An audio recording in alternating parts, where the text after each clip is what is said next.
YouTube, and welcome back to the channel. I'm back in the DCS World mission editor, and today I'm going to talk to you about the fog of war. So what is the fog of war? The fog of war is effectively you can't see what your assets can't report back to you. So for example, if you don't have any AWACS flying in an area, then your fog of war, you won't be able to see what's there on the battle space. So I'll show you an example of what I mean, just to keep it really, really simple. So let's go ahead and we'll put ourselves on the ramp. So let's just go ahead and put ourselves down here. Take off from runway. That's fine. Let's make that a player.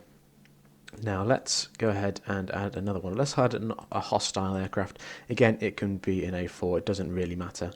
Let's just pop him up at 16,000, and he's just flying across there like so. So ideally, if we had now the A4 doesn't have a very good radar really, so I can't see this asset effectively, or I don't want to be able to see this asset if we want to create some sort of realism to the mission. So in order to do that, we need to go to Customize up here and Map Options. Now there's several options down here, as you can see, and a lot of them are self-explanatory, but what we want to look at is this bit here. So we want to make sure we've got this box ticked, so F10 View Options. And initially, when you select that, it'll select all, which means that you'll be able to see every single asset on the page, whether that be hostile, neutral, or your own. And it's not very realistic. So there are other options. So map only, so you just see nothing, only your aircraft. Fog of war, allies only, and so on. Now, if you hover over them, it tells you exactly what the fog of war is. So fog of war hides unexplored areas of the map in flight. So let's go ahead and select that now. So if we go ahead and load up the simulation, we should not be able to see the hostile A4 that's flying around at the moment because we've got nothing picking it up, i.e. some sort of sensor that you would typically get with an aircraft. So let's have a quick look. And there we go. Can't see it on the map, even though it's there. That is the fog of war in effect. So whatever our aircraft can see is all that will be displayed on this map. Now, let's go ahead and add an AWACS. So, back into here, let's add a blue force AWACS.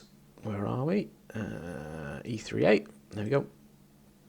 And again, let's just put it up at 16,000 feet. And he's going to fly across there. But what I'm going to do is just to prove the point, it's going to make this late activated and just put in a basic trigger system, which is time-based, just to prove how it works. So time's more than 30 seconds, and then I want to group activate. Aerial 3 should be the AWACS, which is.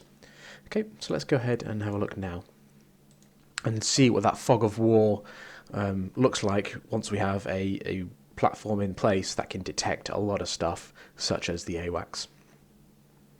Okay. So again, AWACS isn't present yet, so we cannot see anything because our aircraft's not picking it up. So let's just fast forward a little bit, past that 30-second point.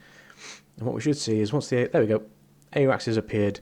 Now that he's appeared, we can see this A4 because the sensor on the AWACS is picking it up because it'll be looking out there and it can see the battle space quite largely. So that's in effect how the fog of war works and how we can use that in the mission editor, just to give it a bit more realism really. Certainly if you're acting as like the command and control person, you only want to be able to see effectively what your assets can see or detect is probably the better word to use. So I hope you found that useful. If you've got any comments or questions, please leave them down below. And as always, go ahead and like and subscribe to the channel. It really does help me out. Until next time, I'll see you later. Goodbye.